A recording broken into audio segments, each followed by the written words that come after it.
राजस्थान की 15 सीटों पर बीजेपी ने जैसे ही प्रत्याशियों की घोषणा की, एक एक करके कई नेताओं की नाराजगी बागी तेवर के जरिए सामने आ रही है। और न केवल वो नेता जो टिकट की आस लगाए बैठे थे, बल्कि कुछ कार्यकर्ताओं की नाराजगी से भी बीजेपी को दो चार होना पड़ रहा है।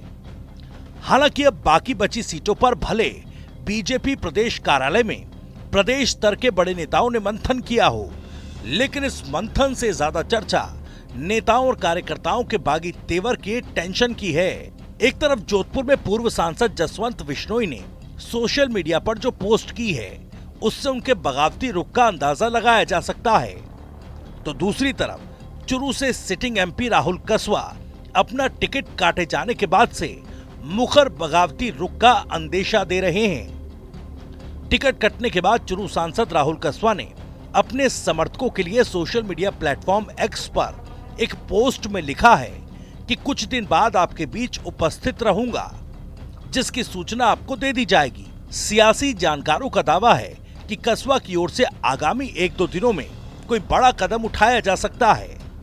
अब ये कदम क्या होगा, ये तो समय के साथ सामने आ ही जाएगा, लेकिन बागी तेवर वाले नेताओं की लिस्ट यहीं खत्म नहीं होती। बांसवाड़ा से महेंद्रजीत सिंह मालवीय को प्रत्याशी बनाए जाने के बाद बीजेपी जनजाति मोर्चा के राष्ट्रीय कार्यकारिणी सदस्य और जिला परिषद सदस्य हकरू मैडा ने कहा कि जिसे जेल जाना चाहिए उसे पार्टी ने सम्मान दे दिया।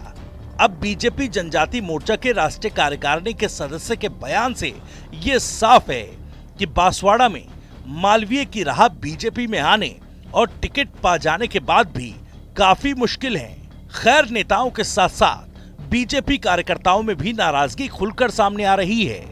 जोधपुर से एक वीडियो सामने आया जिसमें जोधपुर लोकसभा क्षेत्र के पोखरण में पानी की समस्या को लेकर केंद्रीय जल शक्ति मंत्री गजेंद्र सिंह शेखावत को भी जनता के विरोध का सामना करना पड़ा।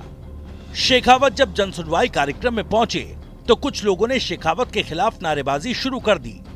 लोगों ने आरोप लगाया कि इलाके में पेयजल समस्या को लेकर अनदेखी की जा रही है, समस्या का समाधान लंबे समय से नहीं हो रहा। इस पर शेखावत ने कार्यकर्ताओं से ही एहसान फरामोशी की बात कह दी। आपकी टेंडर सैंक्शन ही नहीं होने दे रहे। अरे भाई पर सैंक्शन ठीक है नहीं, 1500 रुपया ठीक है नहीं, जाओ बहुत खराब है, बहुत खराब, ठीक है नहीं करा दो, चिंता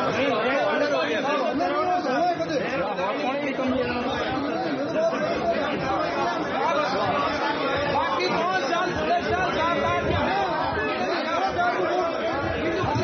व्यवस्था में सहयोग दें, आपकी बात आराम से मंत्री के सामने रखें। मेरे को एक बात का जवाब दो।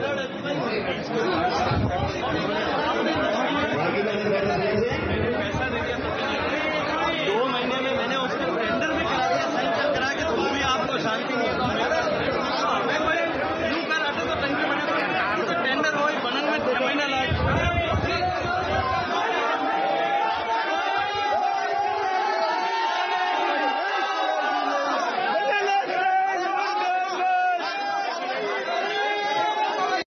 इतना ही नहीं, राजस्थानी में लिखी एक कविता का फोटो भी सोशल मीडिया पर जमकर वायरल हो रहा है, जिसमें मंत्री शेखावत पर राजस्थानी भाषा में तंज कसा गया है, जिसमें उनके कार्यकाल को लेकर व्यंग कसे गए हैं। खैर, नाराजगी की लपटें बाड़मेर जैसलमेर लोकसभा सीट पर कैलाश चौधरी को टिकट दिए जाने के चलते भी उठने लगी है। कैलाश चौधरी को एक बार फिर बीजेपी उम्मीदवार बनाने के बाद सरहदी जिले जैसलमेर के हनुमान चौराहे पर बीजेपी कार्यकर्ताओं ने एक कार्यक्रम का आयोजन किया। हालांकि इस कार्यक्रम में एक कार्यकर्ता खुलकर विरोध करता नजर आया। उसने खुद को बीजेपी कार्यकर्ता बताते हुए बाड़मेर जैसलमेर से कैलाश चौधरी को प्रत्याशी बनाए जाने पर विरोध किया और कहा कि वो जिंदगी भर बीजेपी का कार्यकर्ता रहा, लेकिन कैलाश चौधरी ने अपने 5 साल के कार्यकाल में जैसलमेर में कोई काम नहीं करवाया। वो जैसलमेर की ट्रेनें भी बाड़मेर ले गए। नाराज कार्यकर्ता ने कहा कि न तो वो कैलाश चौधरी को वोट देगा, बल्कि उनके जैसलमेर आने पर काले झंडे तक दिखाने की बात इस कार्यकर्ता ने कही। काला झंडा 50 ले जाओ, ट्रेन में बाड़मेर ले जाओ, बड़ी ले जाओ। सही कह रहे हो भाई, मैं पूरी जिंदगी पीछे भी भेड़ो कियो ना मैं कह रहा हूं गिलास जी आए नहीं आओ ना काला धंधा बता सो ना मतलब नंबर 2 हूं बात कर रहा हूं गिलास जी जो ये सब सुनी बढ़िया हकीकत देनो यार देसल ना ढोल मत बजा अरे अपर गिलास जी ढोल बजाना है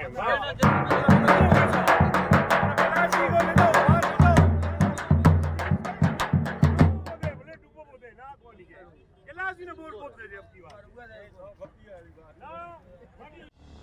खैर अभी तो बीजेपी ने महज 15 सीटों पर ही प्रत्याशियों की घोषणा की है। 10 लोकसभा सीटों पर अभी प्रत्याशियों का ऐलान बाकी है।